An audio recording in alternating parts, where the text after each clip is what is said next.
Welcome to the Wing Life Podcast, where we talk about wing foiling and the lifestyles of those who enjoy this great sport. Hey, it's good to meet you both at AWSI. It was cool. AWSI is really cool. I want to go back. Yeah, how did that show go for you both? It's really cool to be there. Like, I'm from Rio, from Brazil, and we don't have this kind of events here. So for me, it's like all new, and it's really nice to see all the brands, a lot of athletes, like a lot of friends, and yeah, I really like. Dane is going there every year, so. Yeah, I've been going to Hood River since I was like 12 years old. So, but the AWSI is new for me, which is cool. Like it's just cool to, I don't know, foiling is such like a small world. So like you kind of know everybody. So it's fun that all your friends just go to one spot and you get to go hang out and meet new people. And so I feel like that's why I go to AWSI. Nice. Yeah, this year the wind was not that good. Yeah. It was kind of weird, but anyway, everyone's there, like all the brands. It's good like to meet people and to like talk about next year, understand more the gear, try new gear. I think AWSI is kind of good for like all the people around the kiting, winging, and foil world, because I feel like it's the only place that people are fine about like changing gear and testing everything. So I think it's really cool. Yeah, it was my first season going down, and it was cool to meet some legends and then see a lot of the athletes and meet some of the athletes and stuff and everybody else that's involved. It was pretty cool. It was a fun event. We got a little bit of water time, but so you guys home for a little bit then? Yeah. For a couple months. Couple months. Do you live full time in Brazil?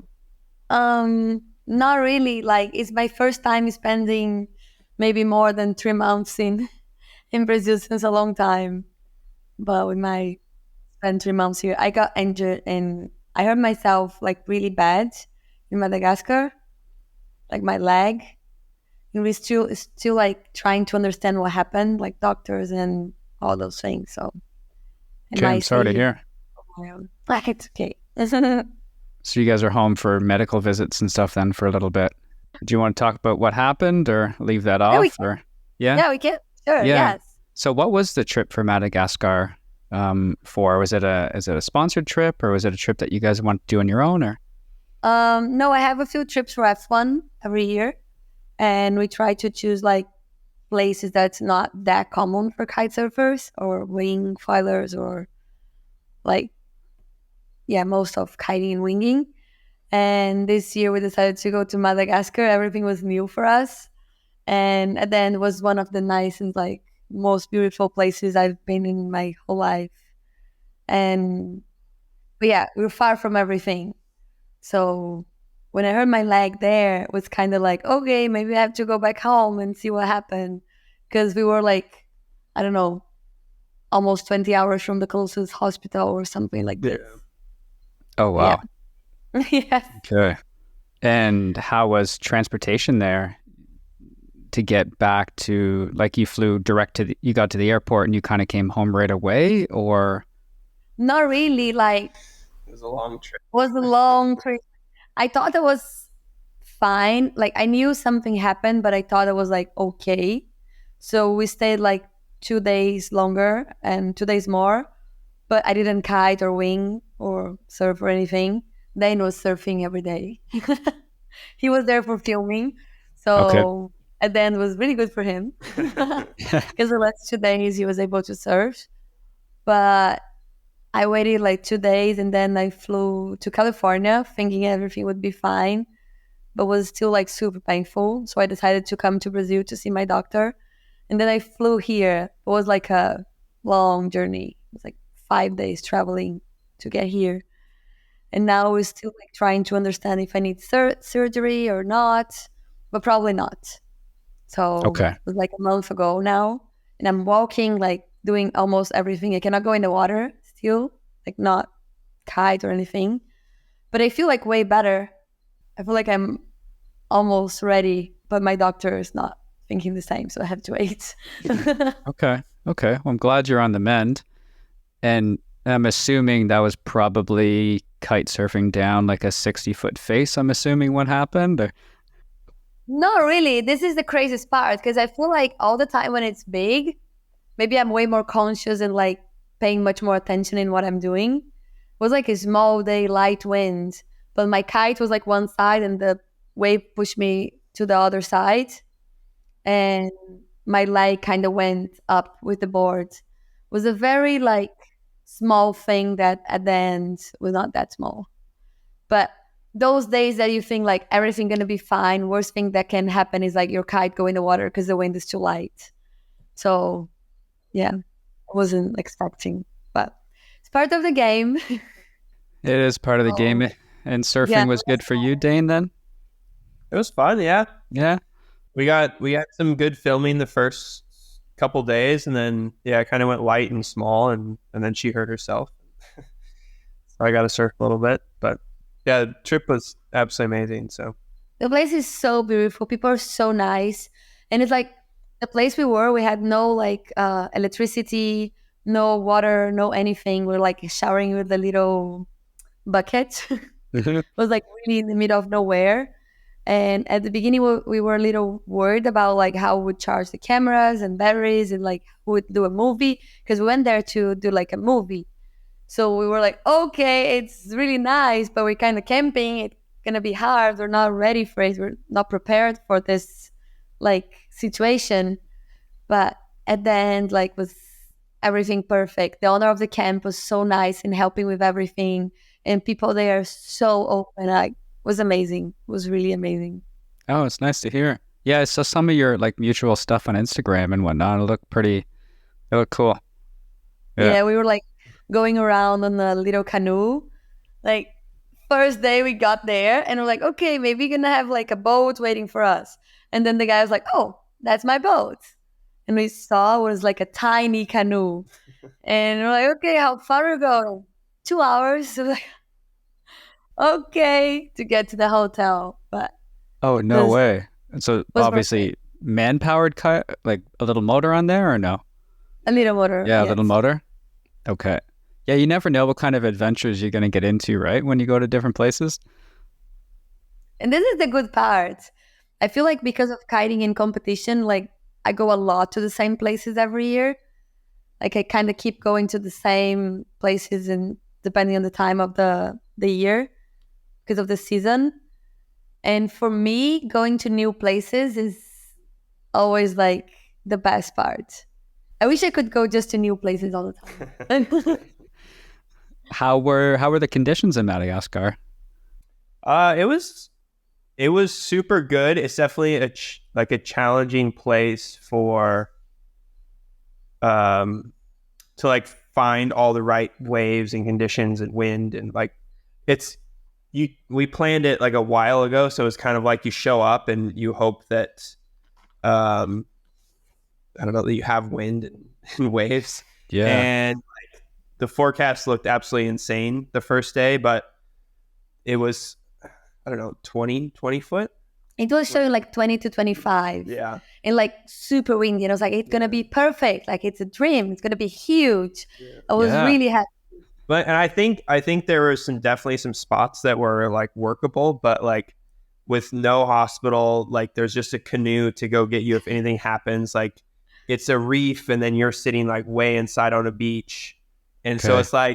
it's like yeah, it might be cool to go, but like the risk is like so not worth it. So And also the guys like from there, they were not very open about us going on a wave. yeah. I feel like I would be happy. Maybe I would not be okay going on a wave, because I always like to see when it's big and like decide if I want to go or not. But I was really happy about like maybe going there, checking and like deciding if I want to go or not. But the guys, like I feel like they didn't even like give us the chance to look, because they were too worried about something happen.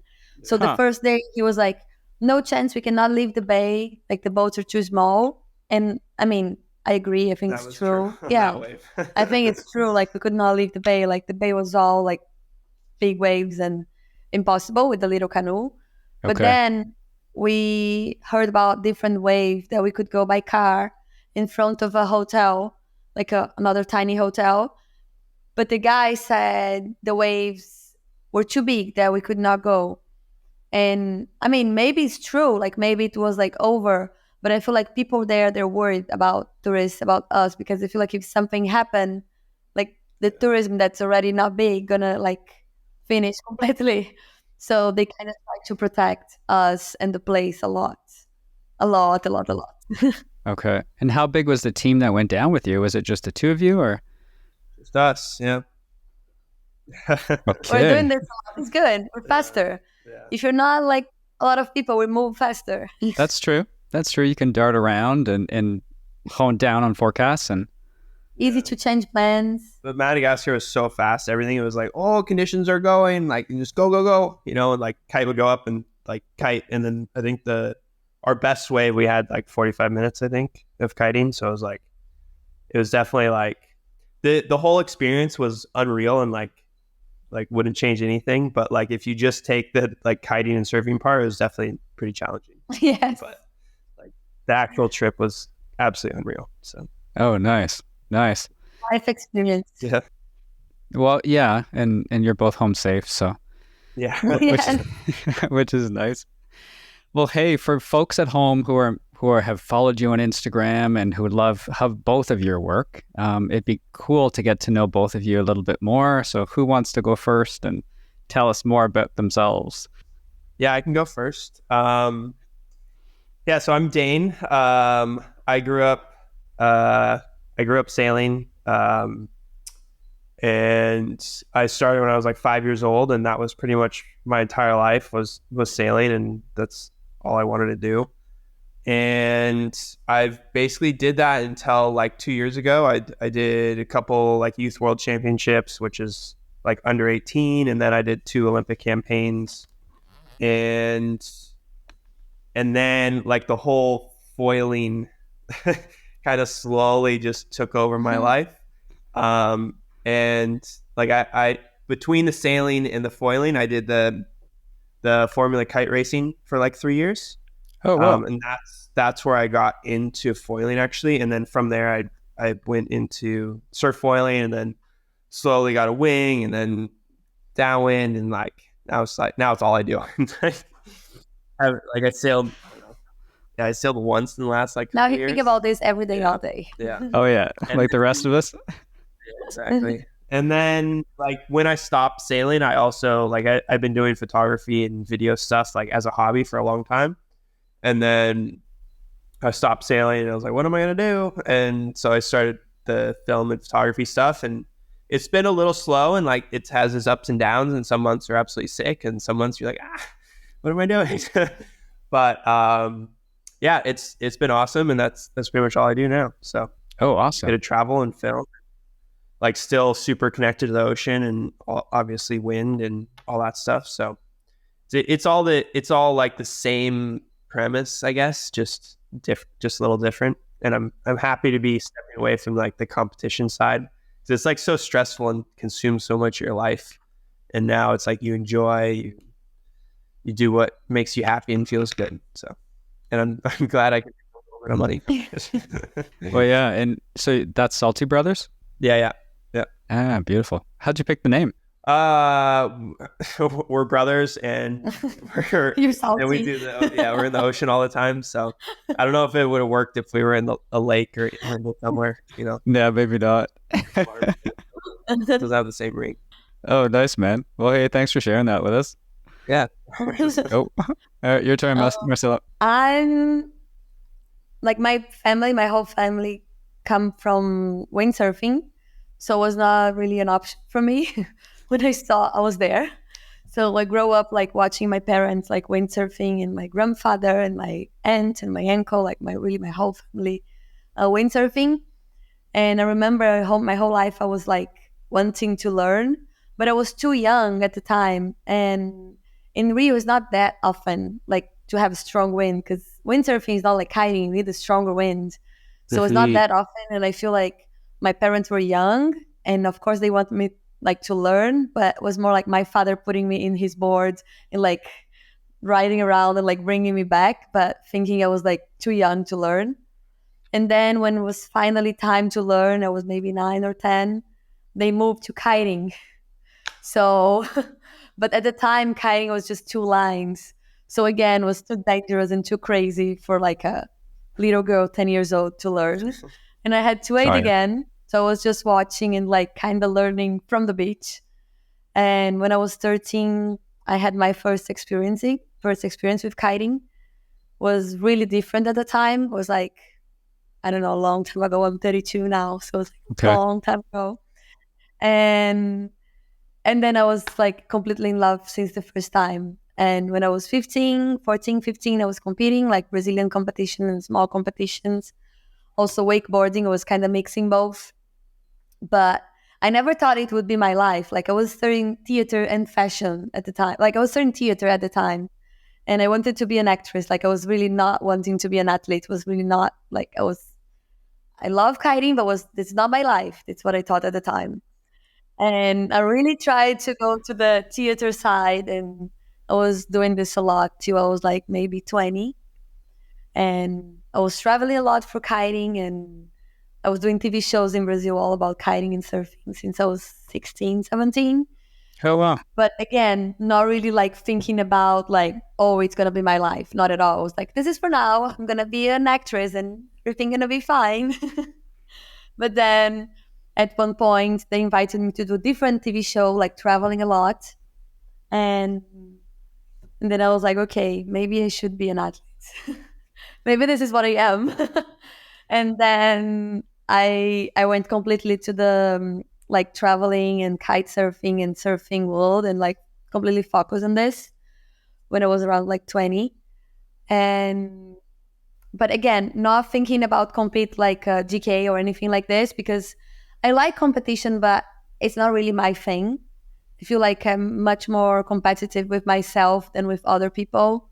Like it's not something that motivates me a lot. Like I like to be there sometimes. Like if it's a good wave with good conditions, I'll be happy to be there and ride, like really happy because I'll have this spot just for me and like one or two girls.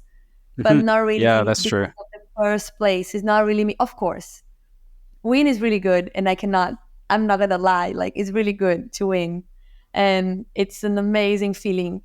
But for me, it's not worth it to like not leave everything I'm living and not travel and produce content and like meet people and learn about new cultures. Like for me, this is more important than a competition. And it's not about right or wrong, but yeah, kind of like this. So I was traveling a lot and filming like TV shows and learning about like a lot of things in the world. I was really happy doing this.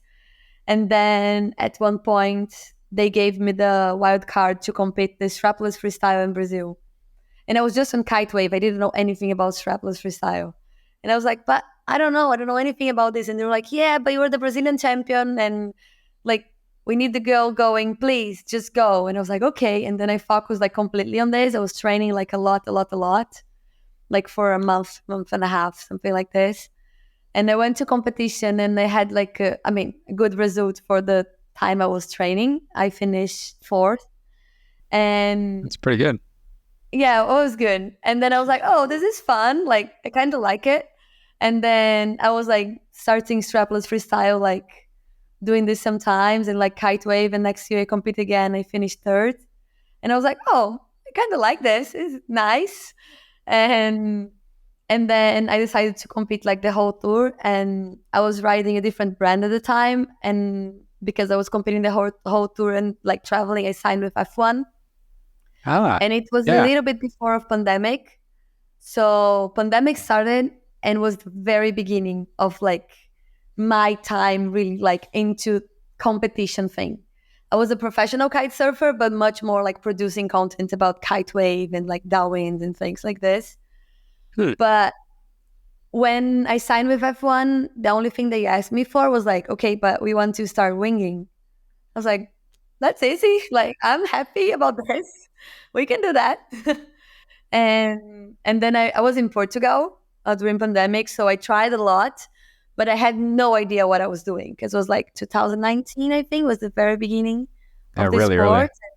No classes, everything was closed. And I was like really far in Portugal and in a place with not much people. So I was able to go to the beach and go to the lagoon. But I didn't know even how to like grab my wing. I was like, okay, how should I do this? And of course, it was a disaster. And a couple months like after pandemic, they wrote me saying like, so we're gonna do a shooting, like a wing shooting, and you're part of the shooting. I was like, oh really? So maybe I have to learn. And they're like, yeah, you have like 2 weeks, go learn this. And then I went to Ceará, and here in Brazil, and I focused on this and I learned and I did the shooting and I was like completely in love. I was like, this is my thing. And I competed like for 1 year, the wing tour, and it was really nice. And How did but that I was go? it was good. I finished top 5. I was really happy. I wasn't expecting. That's I pretty was good. really happy. Yes. And I feel like it was really nice, but competing kiting and winging was too much. So I Okay. decided to like keep on wing but not competing and focus more on kiting. But during pandemic, like was the end, so it was complicated to travel and everything, and was kind of like not full into it. It was fun. It was good. And now, like this year, I decided to like follow what I really like and what I believe. And I didn't compete again. And I'm completely focused on producing content for F1 and for my other sponsors. And this is what I really like. I feel like I Ah, can do this forever. And now that I'm not kiting much, I feel like it's crazy because I was thinking about this yesterday, how much I love my job. Because I feel like how many people like can have this feeling about like not being able to work and be crazy about like wanting to go back to work. Because every day I feel like I really want to kite, I really want to wing, I want to be in the water. And at the same time, this is my work. And I feel like how lucky I am thinking like every day that I really want to go back to my work. And yeah, so it's something. It's something that I think very few people get to feel. And I think it's so important, the people who are at the forefront of this, like the both of you producing this awesome content and putting it out into the world and showing people, because there's a whole other aspect that I'd love to go into and find out more about your bus and how you both got more into your lifestyle of that sorts. But I think it's critical at a time like this where people, especially with COVID and pandemic, they're getting more and more isolated. Jobs are getting more and more isolating, and then you're getting it's a feeling, because you have that feeling of excitement and it's like you're on the other side of this artificial veil and you're like, I never want to go back to that side again, because it's such a freeing experience and such a loving thing. I think being able to share those stories like how you are is pretty cool, because it'll help other people find that, because it's a calling of sorts, I think. and I feel like everything I had like during my life, I was completely against what people were telling me to do. Like I was 20, like wanting to study theater and like kiting. So like it's two kind of jobs that people don't take much serious. And they're like, you should do something like a real job. And I was like, this is a real job. Like this is what I want to do. And I love this. And I don't care about what you think. I love theater and I love kiting, and that's it. So like all the time in my life, I feel like people were trying to tell me that I should try to do something different. And especially when I decided that I would be like okay, I want to be a professional kite surfer, but not competing. I remember people laughing at me like, okay, it's already hard to be a kite surfer competing. Now you want to be a professional kite surfer, not competing. And I was like, yeah, and I'm going to make it happen. And people really like not believing in me, like a lot of people. And it's really nice, like now living, like be able to live from this and like, I follow my dreams and it's working. Like I love what I'm doing and I'm living from this. It's kind of like, it's good. I think that it depends on kind of how esoteric you want to get, but like there are some theories of enlightenment that state that enlightenment is following your purpose and passion and living through joy in that sense, and being able to connect those dots and then showing that to other people. So that's pretty cool. So I tip my hat to you both. Nice. That's cool.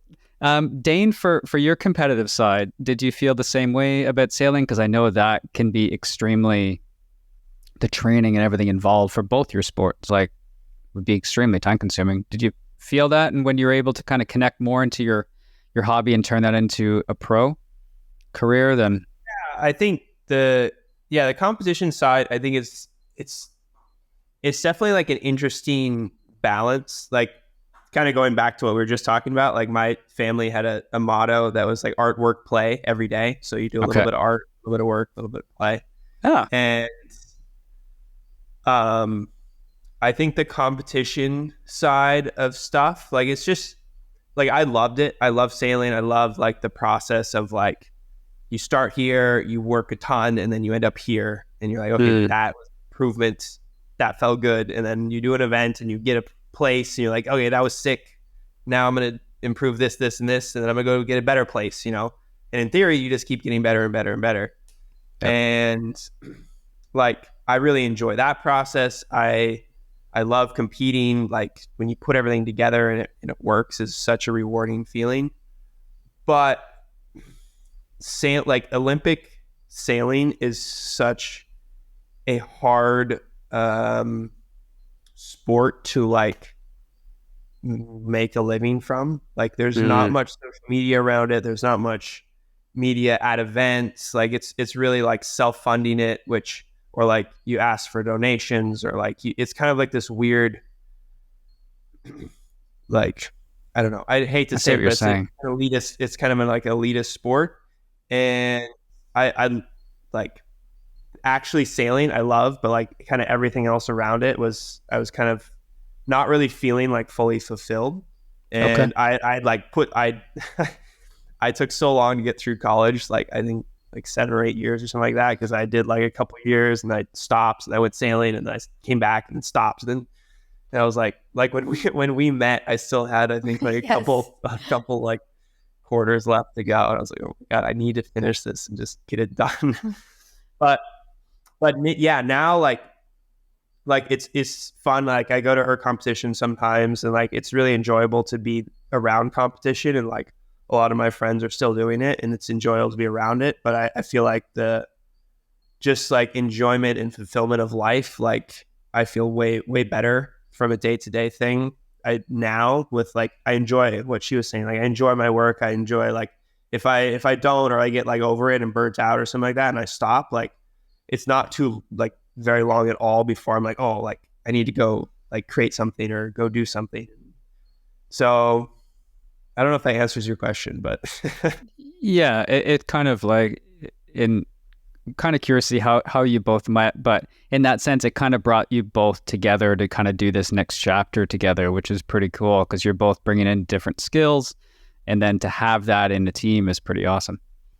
Yeah, we met because of this actually. Like we went to was not really a job. Went with Parley to Patagonia, Argentina, and it's a really beautiful place in Patagonia. And we were there to show what was happening in the island about trash and all this. And we were there for winging and show the place and do like a movie about this. And we met there beginning of last year. And at the time, we're not like really sure about what would happen, because I was in Brazil, he was in California, and I was traveling a lot. He was finishing like college, like the college. I always mix the names because like. Anyway, he was finishing college in California, and I was like, how is it going to happen? But let's try. So we're kind of like sharing, like going there, and he was coming here and I was going there again. Like he came like 3 times last year, and I was there like 3 times last year. We're kind of like trying to make it happen. But then since the very beginning, we're working together, but not really like calling it work. But was work because he was helping with my pictures for sponsors, and like I was filming him like when he was surf foiling, and like we're doing things like this, but not really thinking about like a job or a work. Like we're doing for fun. And then I realized like, okay, we're good working together because we're not even thinking about working. We're producing a lot of cool things. So I started to talk about him to my sponsors and like, hey, I should do this with Dane, because I was always traveling with a lot of people. I was like, this is easy. It's cheaper for you guys because I'm here all the time.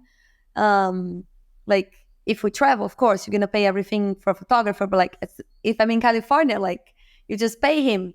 And at the beginning it was like a test. It's true. At the beginning, it was really a test because people were like, okay, this girl's trying to sell her boyfriend. This is weird, Yes. but let's give it a chance. But And look at then that. Look at that face, though. That's like a model-esque figure right there. That would be a hard sell. I was like, Behind this the is camera Dane. more. Yeah, that's it. Take the picture. So I remember like first time we were a little worried, like we have to do a good job because it's our first work together. And then I remember the brand completely loved it. And then the second brand again, like the same. And then the brand started to pay us to travel together and produce in different countries, like different cities, and travel with the bus and do things like this. And it was faster than we thought. We're like, okay, we started this slowly and then we see what happened. And like a couple months later, we're like traveling a lot together and working together. And Oh, no way. it's good. Yeah. Sometimes I feel like we have to separate work and life because we're both like kind of workaholic a little bit. And I really love my work, but it's been good. Oh, that's awesome. It's cool to be able to find that kind of how it all kind of slotted in together. That's pretty neat. Yes. Nice. So can we, for you, Marcella, there's a lot of like female athletes there's a lot of women that we're trying to get more and more into sport, but it's always nice to hear from female athletes that journey is possible and that there's more women that should pursue sport in this sense. I have a few kiter friends and whatnot, and they find it's hard sometimes in that sport. I feel like all these sports are really hard, but especially kiting, like for a lot of brands thinking about sponsors, kiting is not a cheap sport, it's expensive sport. So if you think about surfing or football or like basketball or all this, like most of people are able to buy a ball or to buy a used surfboard, secondhand surfboard.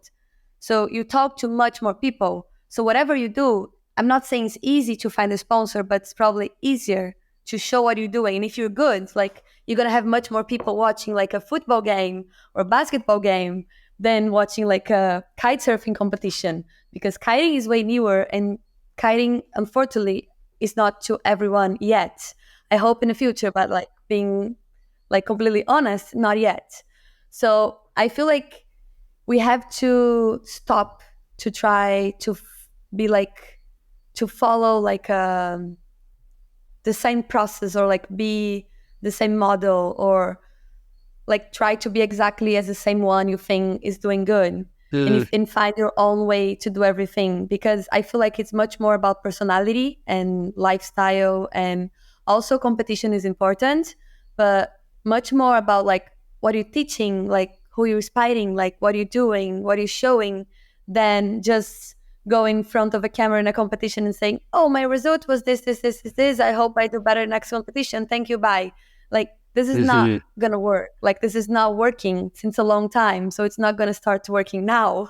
So I feel like a lot of people wanna like live from kiting, but they're still doing the same thing for many years. And I feel like I had so many no's in my life, and like so many, it's like 1,000 no's for one yes. And we have to not be scared of the no, and not be scared about like showing yourself and like being honest and showing what we trust and being part of the projects that we trust also. Because competition is nice, but even the biggest kite competition is still small. So how are we going to be big being part of a competition that's still small? Like we need to do something else. Like just competition not going to work. And That's true. this is what I believe. Like competition is nice and it's getting bigger, but it's not enough yet. So you found a way to kind of break through content and through videos that are all of them being paid for by your sponsors, or some of them are being paid for by other companies, or the content that you're producing? I was doing a lot of TV shows in Brazil. Okay. And I think it helped a lot, because being on TV, I was able to show the brands to a lot of people. And every year I'm still filming like TV shows, and of course it's a different number like comparing to social media, and I feel like I was really lucky to be able to do this. But now we have so many things like YouTube or like even Instagram and TikTok and all those things, like because brands at the end they want to sell products. So you have to show the products to the brand to look at you and say, like, I want to sponsor these people because these people is representing my product. And I want to give my product, and I want to give money, give a good budget to this person to travel and to like show my brand, because it's going to be worth it at the end. Because like we live in a completely capitalist. Is this the word in English? Same in Portuguese? Yeah. We live in a capitalist world. So like at the end, the brands, they want to be bigger and they want to sponsor people that are going to help them maybe to sell more. So sometimes it's just like find a way to be able to train, to be able to get better, to be able to thrive, to travel, to live the life you believe, but at the same time do the part that's sometimes not that fun, but it's part of the job. Like be able to show the product to more people and make the brands proud and wanting to have you. That's true. That makes sense. And in order to do that, all those pieces have to fall into place. And it's not easy work for either of you. No, for either of you.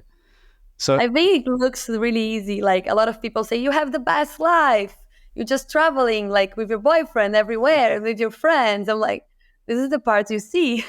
I'm happy you're seeing this and I'm happy you think this, because this is important. Like we're trying to spread the sports and like what we believe in lifestyle. So if people are thinking this, we're doing a good job. But there's a lot of work behind the scenes to make it happen. I can't imagine. Like even this latest trip that you just took, there's obviously like, how long did it take you to plan that? And obviously you brought a bunch of gear as well. So that is sometimes even just complete chaos. Yes, we was trying to plan a trip since a long time, but because Madagascar is really complicated and far from everything, it was kind of hard. But just our flight was 72 hours just to get there.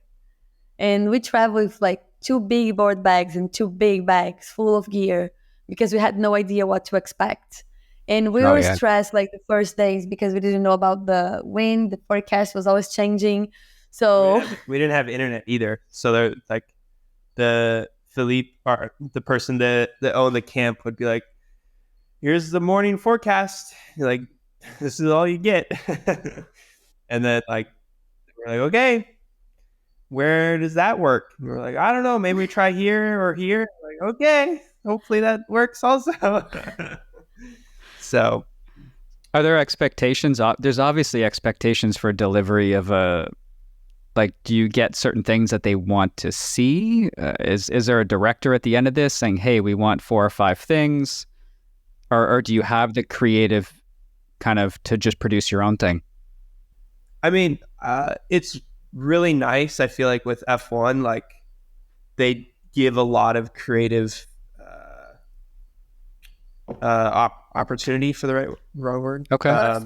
Sure. Yeah, and I feel like all of their content is really, really cool and kind of wild, and it's not like cookie cutter, you know? So I think like they really allow you to kind of do whatever you want, which is really cool. Obviously there's deliverables like photos and a video from the trip, and then kind of everything kind of trickles down from there, whether you need like reels for Instagram or whatever, and then the raw content from everything. But the goal for the trip is to make like a longer form kind of movie about the whole trip. So.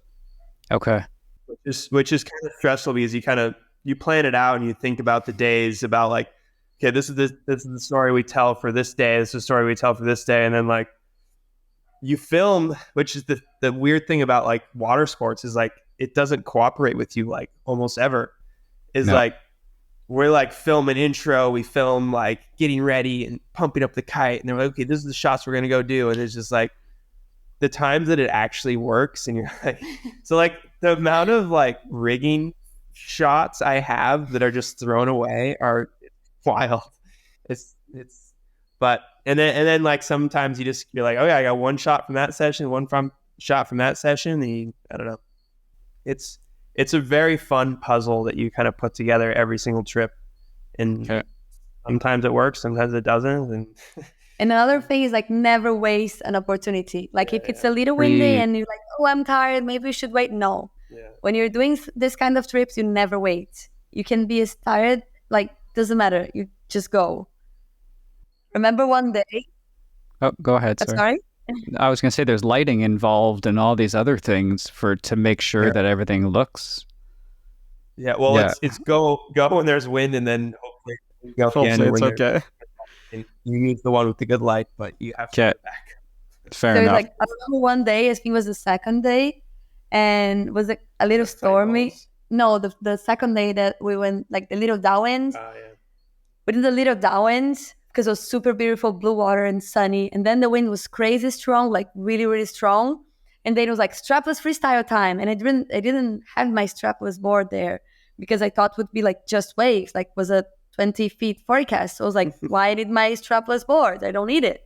So I didn't bring. So I was like doing strapless with a different board that's also good for strapless, but not like the one I use all the time.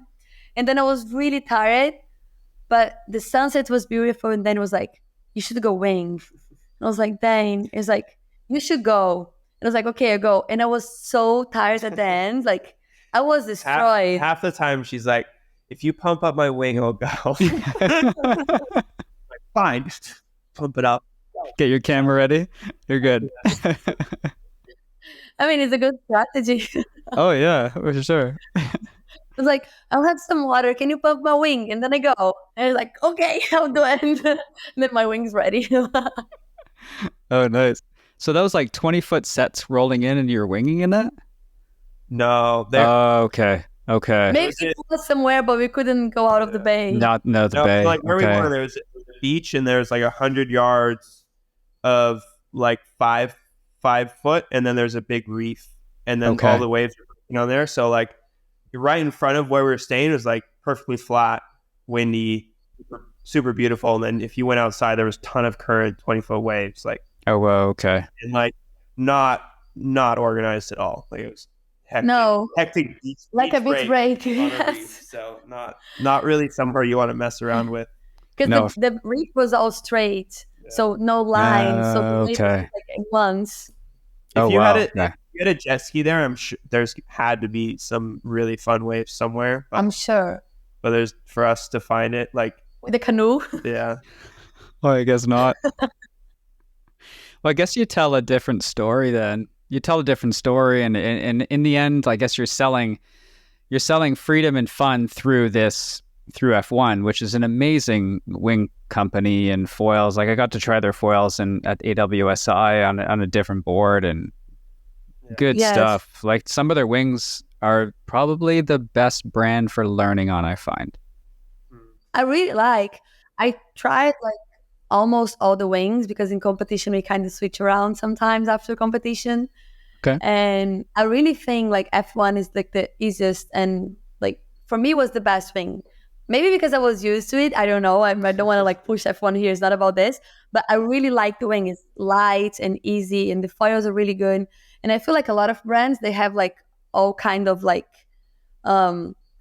things, and the excuse to not be the best is like, oh, because we have a lot of gear, like we have all kind of gear. And then you have foil companies saying like we're the best because we're foil companies.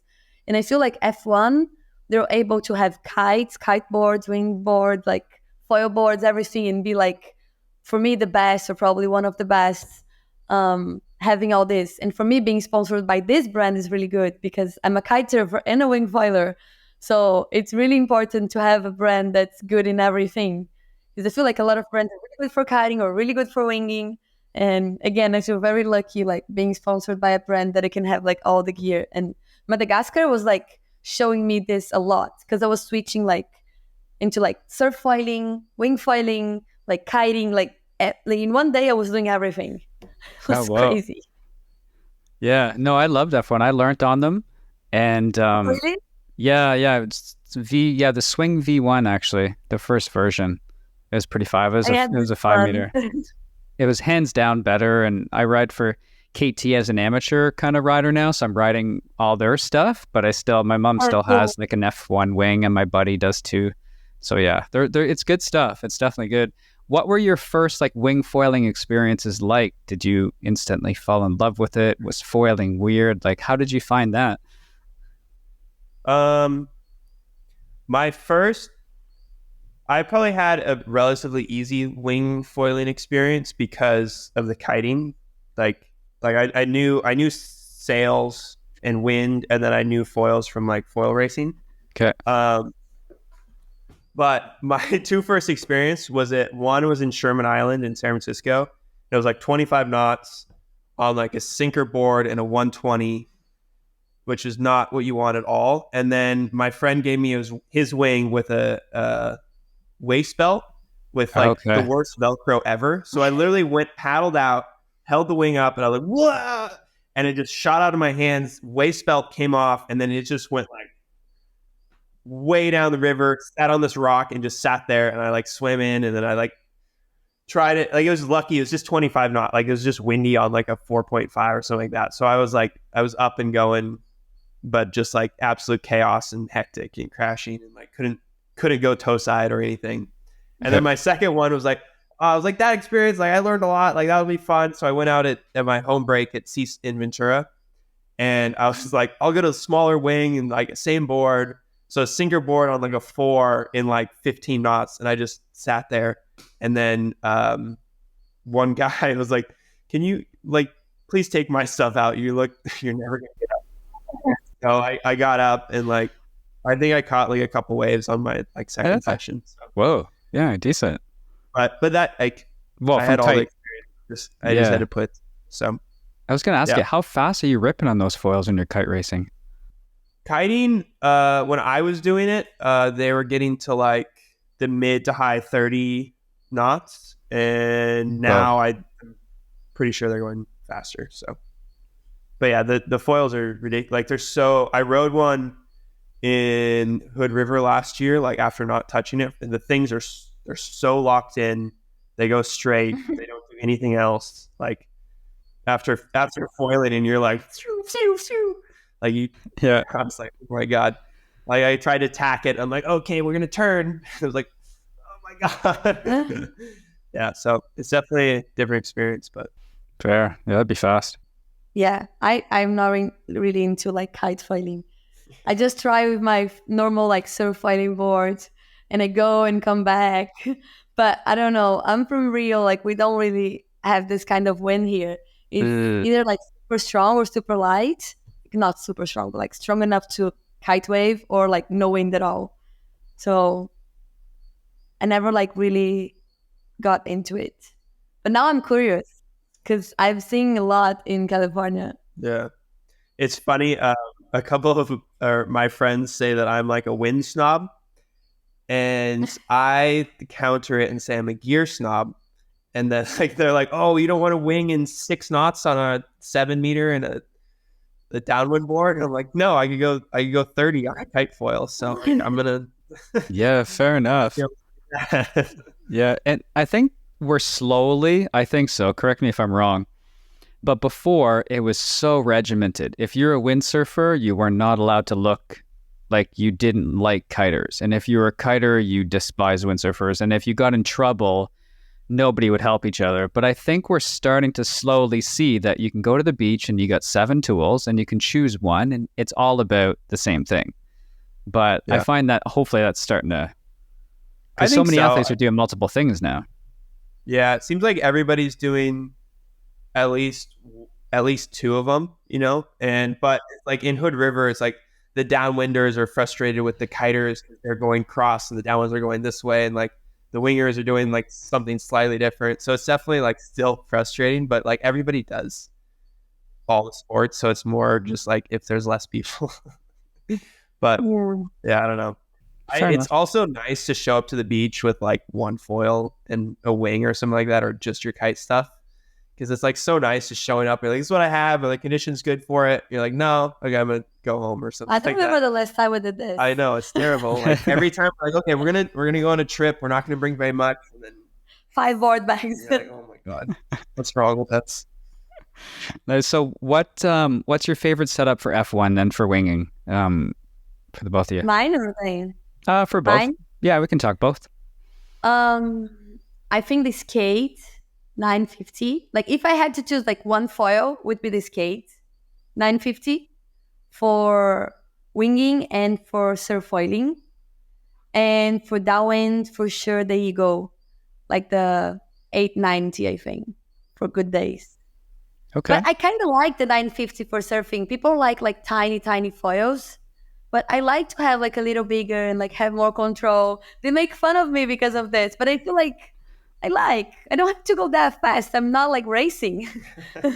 Yeah, that's true, actually. Yeah. I like to be chill and be able to pump and like find another wave and like not be like struggling all the time.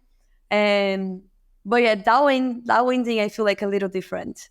I had a good day at Rooffest last year. No, this year. Oh my god, I'm completely crazy. It's like 2 months. 2 months ago. We did so much that I don't know when was it. Yeah, it was 2 months ago, not last year.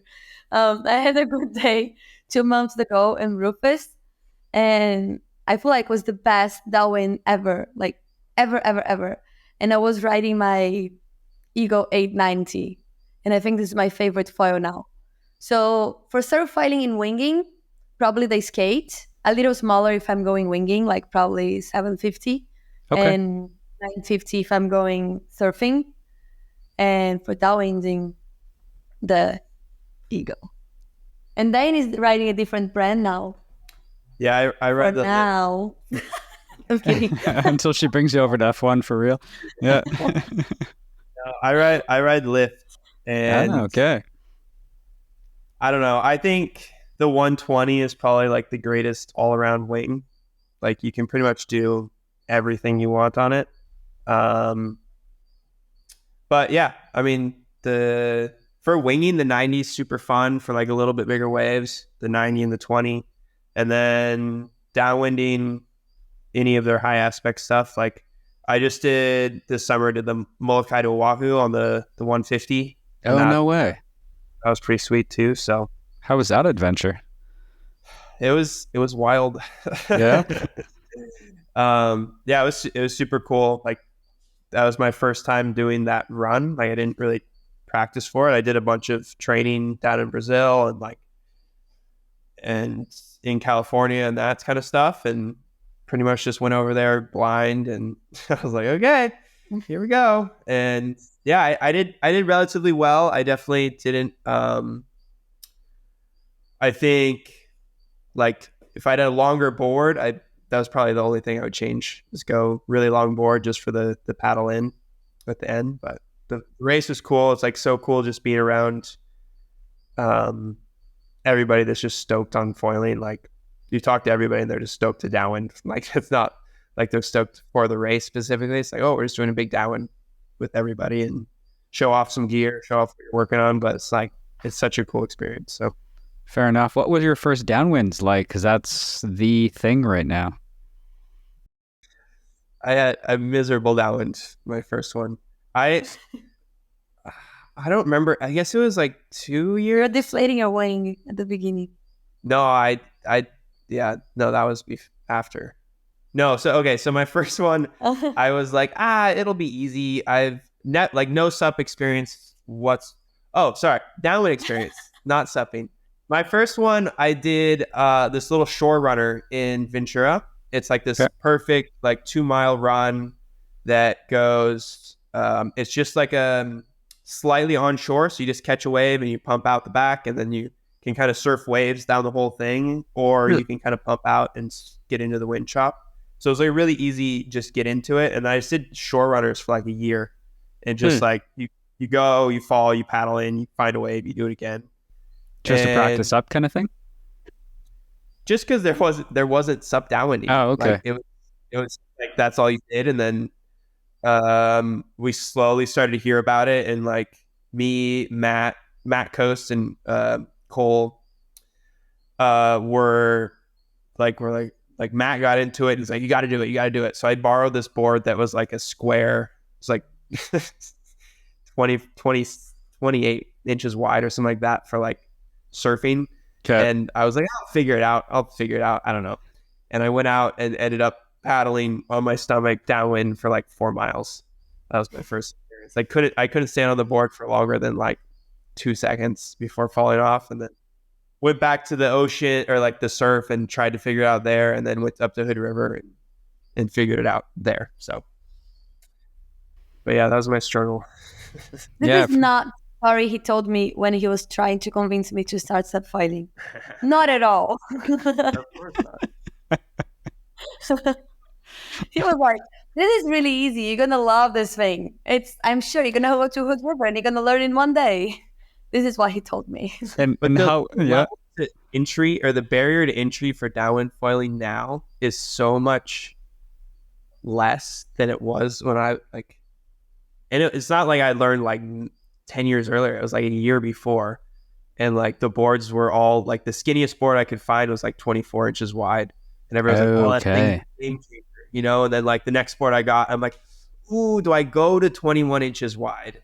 And now my board's like 17 inches wide. And it's like, and her board's 18 now. So, So how long did it take you to balance on that? Like you're getting up, but you're starting on your knees. Obviously the board kind of takes off because it has that hull. So it's pretty fast. Like how long did it take you to be able to stand up, paddle comfortably, catch something? from zero sup experience to downwinding was, I think, 10 days. But that was like with downwind experience. Like once I popped up, I could do it. There's a lot of guys now learning with like zero downwind experience and zero sup Yeah, experience. this was me. No. Oh, yes. Okay, slightly better. But, that is true. Yeah. But like those people, I'm like, oh, you got the pop up. Now you just downwind and it's epic. And they're like, how do I downwind? You're like, oh no. Work on that. So, yeah. Oh, Marcella got a cushy entry into downwind. No, the thing is I was kiting and towing her up and coaching her downwind. Yeah, this is true. This is how we started in Nazaré. Photographer and towing coach. Whoa. Yeah. Coach, yeah. But it was with the it was with the foilboard. We were in Ceará, where it's like super windy and choppy, and like I was downwinding with my wing, but it's different because you go a little bit and then you're in trouble, put your wing up and you go. So you think you know how to downwind, but it's not true. It's a really wrong idea. Like I was like, I know how to downwind. I'm fine. I can go forever in a bump. But it's not really, because when you have your wing, you feel so safe that you like make less mistakes and you just put your wing up and it's different. So Dane was like, okay, so if you know how to downwind, let's try to go just with the surfboard, like just the foilboard, no wing. And I was like, fine. And I couldn't go like 3 meters. Oh, so the paddle to the wing makes a heck of a difference then? Yeah. The thing is like, the first thing, like when I finally learned how to like downwind on a foilboard, I was like, okay, now I have to learn how to go paddling. And for me, like the part of standing on the board was not hard. So the first like idea was like, okay, this is not that bad. I can stand on my board. But then trying to paddle, I had no idea how to like to pump or like how to like the movement to make my foil work with like zero speed. Because when you are with your wing, you release your wing, but you have the speed already. But when you're paddling, you have to generate the speed, which is something like completely no for people that don't have the like paddling or like foiling, whatever experience, like surf foiling. Because I didn't know how to pump from one wave to the other wave at the time. So everything was new for me. And I feel like I took time. And I was like going really hard, like all the time and getting really tired. And then I couldn't go next day because I was like completely dead. And then I had to wait and go again. And I was like, I'm going to do it. Like, I'm not giving up. And then I was completely dead again. And Dane, he worked coaching, like sailing now. And he tried to be a coach with me. And I was like, you stop doing this because you're going to fight. It's not going to work. That does make sense though, because you got to start off, get up on your knees and then like literally sup and then get that thing up into the air and then maintain it. You don't have no power. So like what if it goes to touchdown, you just got to paddle to kind of get through that touchdown and keep going kind of thing. Yeah, that'd be tough. Yes. Yeah, especially if it's not perfect. Like I was talking to Keith Tabul from KT and he was saying he was learning in Maui and saying Hood River was easier because you had more opportunities to catch swell. Out there, like you'll end up paddling, waiting for something, trying to get up. Like that would be pretty intensive. Yeah. Hood River is definitely the place to learn. Okay. Also good because to know. of current. Yeah, and it helps more. The wind is one side and the current is the other side, so it kind of helps you like to make your foil go up. I noticed that great. the glide was insane. Yeah. Insane. It was so good. But hey, can we talk a little bit about this magical bus that you guys live in and travel around in? Love to learn more about that thing. I built this bus a couple of years ago for a TV show also. And I built the bus and my plan was like go to competition, go back to the bus, travel around, like be able to train in different spots because I could just drive around and like train in different places.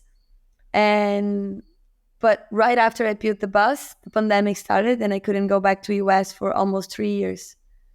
And when I went back to the bus after that long, the bus was not working good because it was in a storage that was open, no roof. So the bus was like destroyed. The color was terrible. Like the engine was not that good because it was like parked for a long time. So May last year, we started the mission of like making the bus work again. So went to like 100,000 different mechanics and was crazy. And this is how like I met Dane for Rio, because we had a trip to Patagonia for 10 days that we're filming and everything was magical and perfect. And then I said like, okay, I'm going to go to California. I just need a little help. Yeah. And I got there and I just like gave him the bus not working and said like, you may have to help me. I have to help me in this mission. And he was finishing school and having a lot of exams and things like this. And I was like, every 3 hours, like calling him like, Dane, the bus is not moving. I'm in this highway, this number, and I need your help. It was like, I cannot go now. Like, please, the guy from the gas station is saying I'm going to be kidnapped. I need your help. Yeah, this really happened. And I was like, this guy gonna like love me forever or like say he doesn't want to stay with me anymore. It's either or.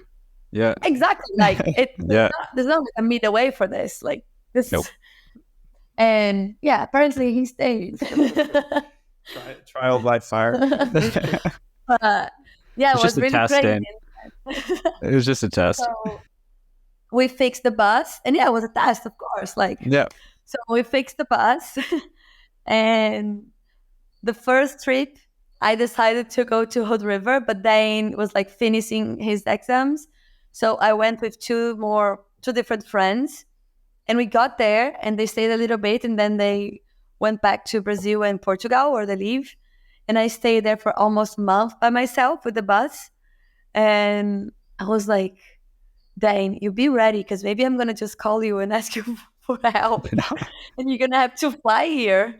And luckily everything was good. After his exams, like he finished everything and just flew to Hood River and was our first like Rio trip with the bus. Nice. It was really good. This year we drove there again and the bus was completely fine. So yeah, the bus was a crazy idea, but everything is good now. Okay.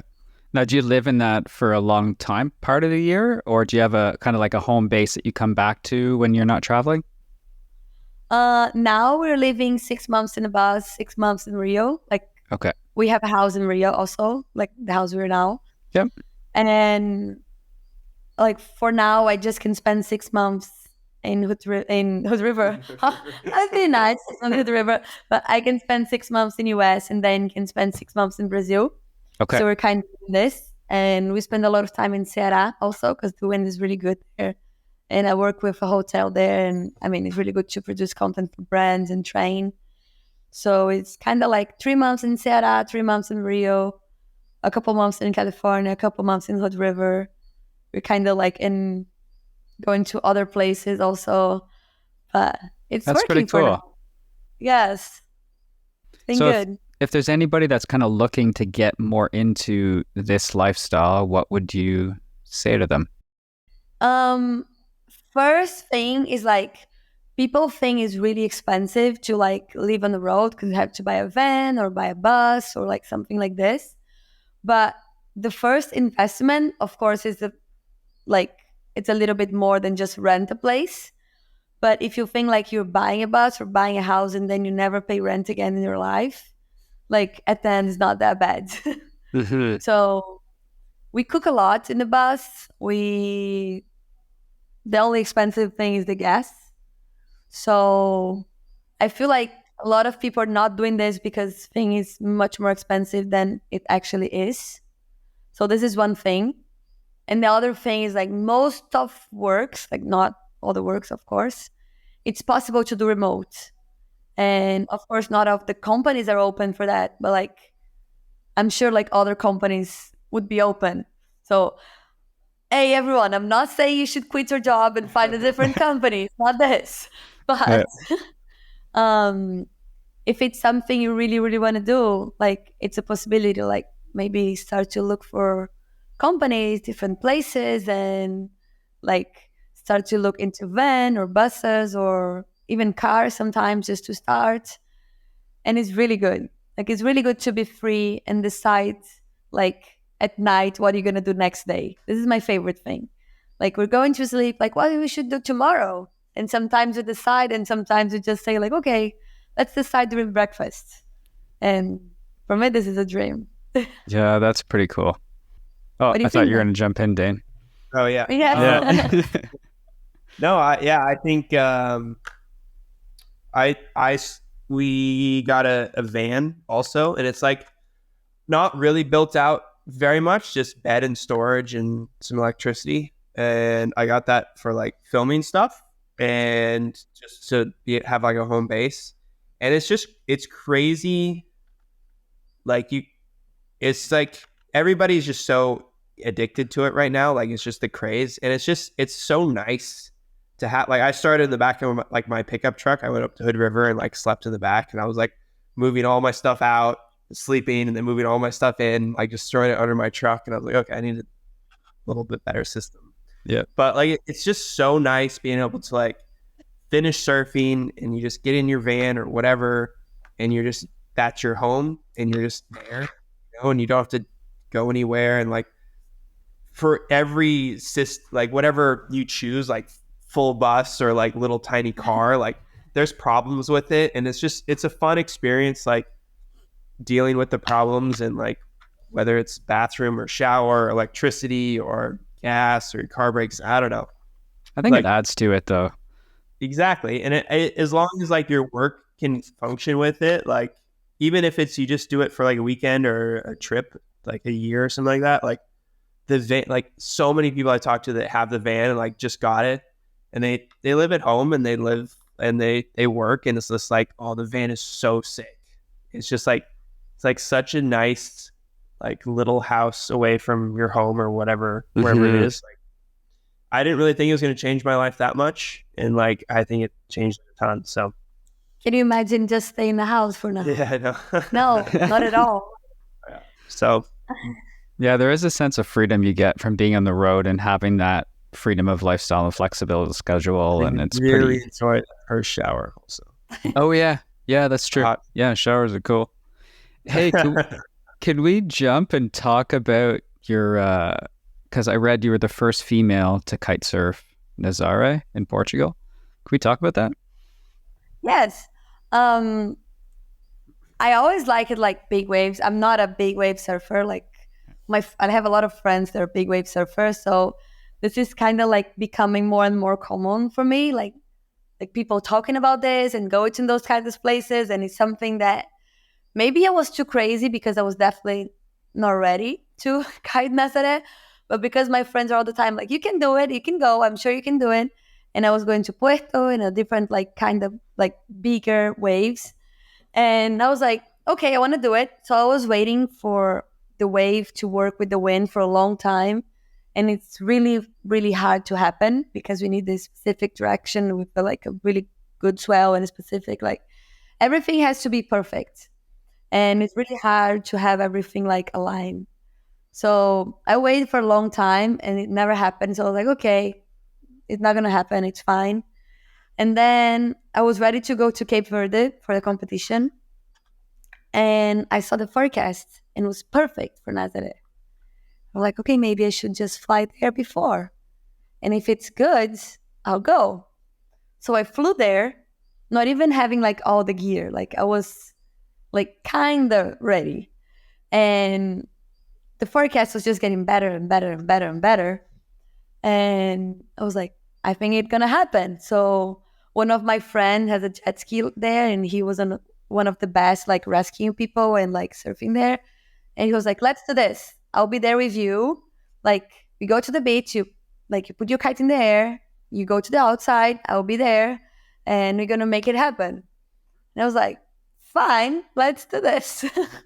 So I went to the beach, and it was like in front of me, like really in the sand, like at the beach, the waves were so big, like breaking in front of me. And because of the cliff, the wind was like really, it was like kind of onshore and kind of offshore. And with the cliff, the wind was kind of crazy. And I was like, okay, how am I going to do this? Because it's really light. Like I didn't know how to go to the outside because the wind was really, really light. So I put my kite in the air, and I was waiting for the right moment. And I was like trying to put my board in the water.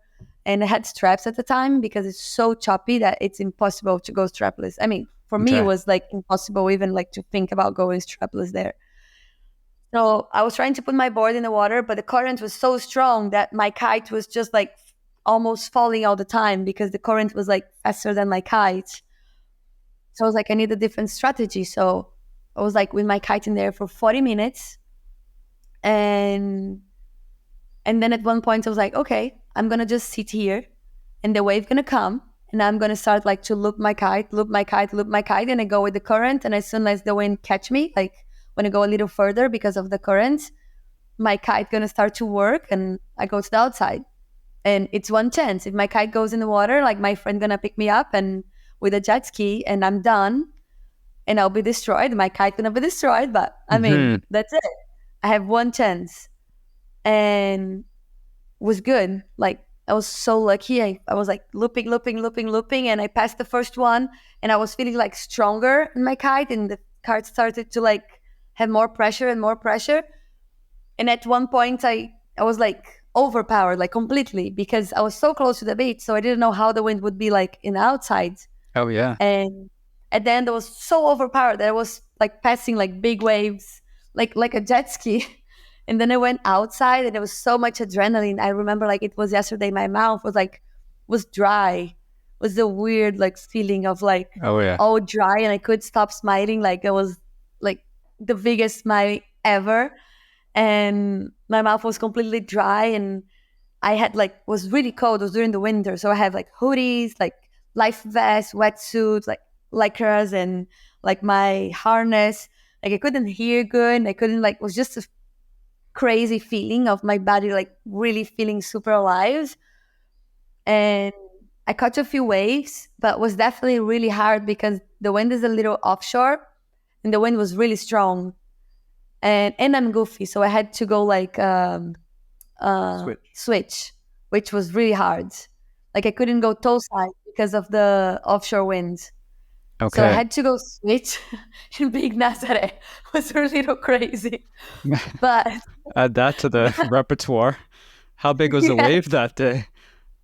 Yeah, it was a little crazy.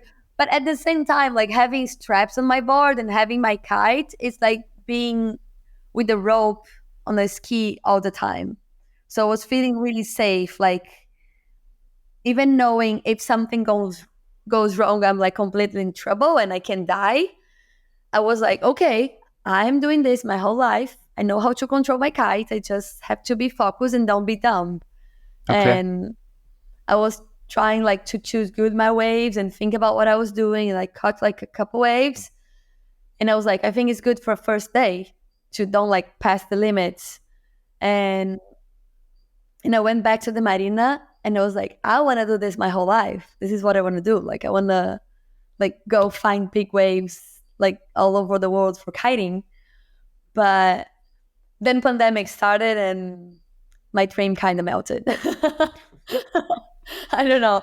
I still want to do this. That's why I was that happy about Madagascar when they told me it would be like 20 feet and I'm goofy and it's just left there.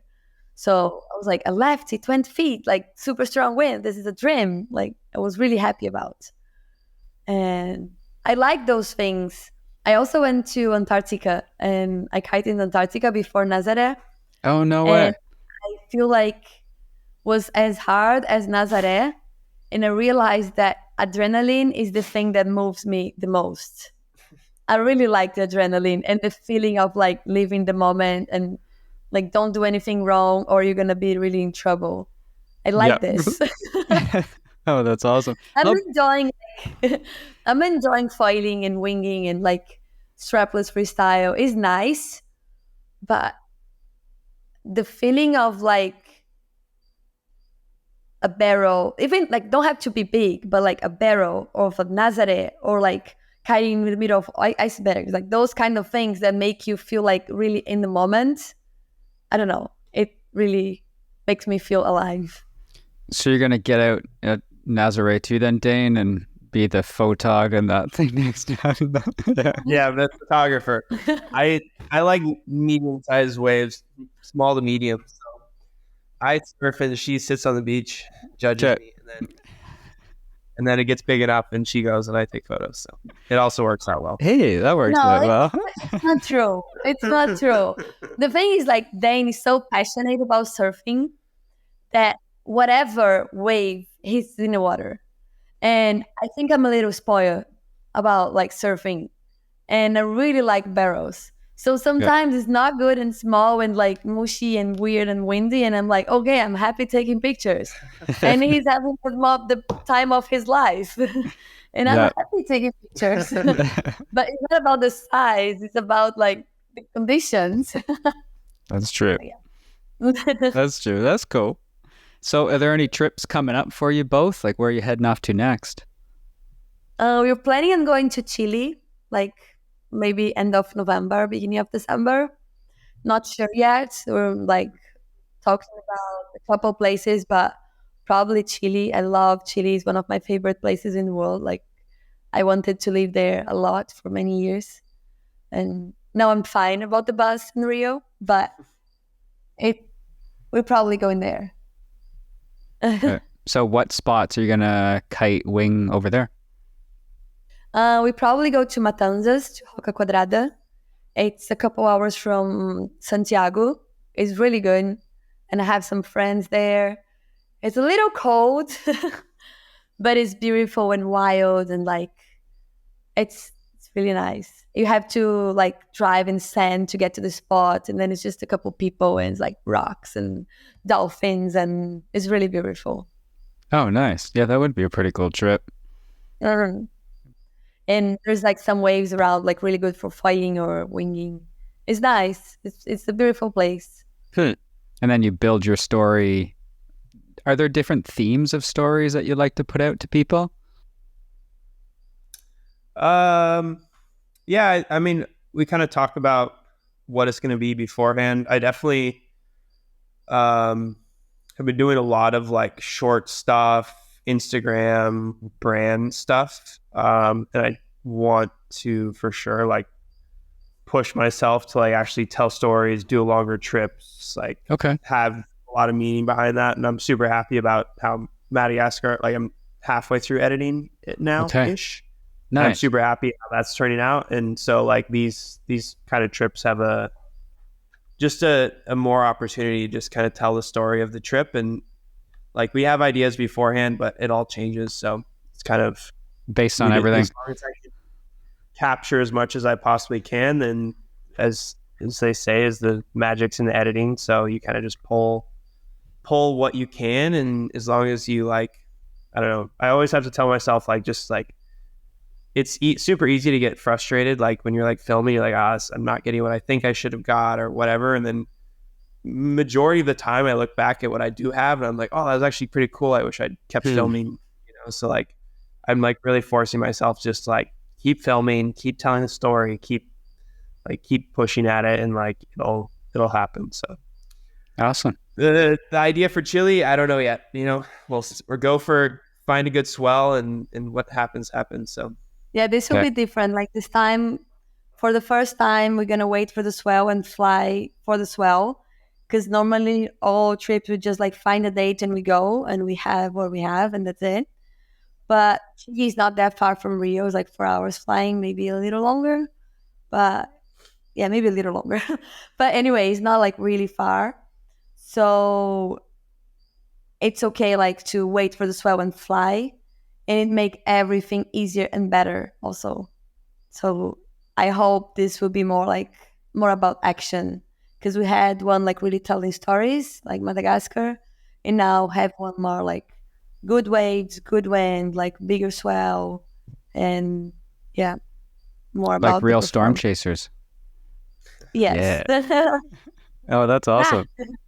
Nice, guys. Well, hey, is there anything else that you both wanted to chat about or get out to the public about F1, or just anything else in general?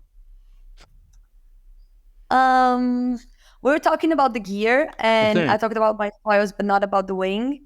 And Yeah. you told me you learned how to wing with the swing, I did, yeah. which is funny because you probably had the same experience about like changing for the strike. Mhm. And talking about gear, I'm back into the swing now, Oh, really? and the new swing is really, really good. Oh, So cool. I feel like a lot of people really like thinking the swing was more for beginners and like people that were not really like good enough to try the strike. And maybe it was true the last swing. I don't even know much because I changed the strike like really fast. But the new swing is really good, especially for people that like waves. Ah, okay. Yeah, this is Okay, my. that's good to know. Good to I'm know. really like riding the swing a lot now. I mean, now I'm not riding anything, but like as soon as I'm back, I was riding a lot in Madagascar. Okay, what kind of wings are you riding, Dane? Her wings. Yeah, no. I don't really have an obligation to ride. Okay. Like I ride Freedom foil boards and then lift, so Okay. kind of ride whatever wing I want. And F1 wings are sick, so Yeah, they're unreal. Yeah. and she lets me steal them, and I haven't popped one yet, so Not I even. can keep going. Hey, that's cool. That's cool. Well, hey, like I want to say thanks a lot for joining, sharing, and this was more just about talking about life and all your adventures. I really appreciate it. Of course. Thank you for inviting us. It was cool. Yeah, it was fun. Glad it worked. Yeah. Well, we sorted out our technical issues, but Yeah. yeah, it'd be nice to have you back on. Maybe next time you hit Nazaré or some other spot, we can hook up and just and share some more stories. Sure. Of course. Awesome. Well, hey, thanks for joining, and hey, everybody, thanks for joining us tonight. We'll see you next time. Thank you. Yeah, thank you.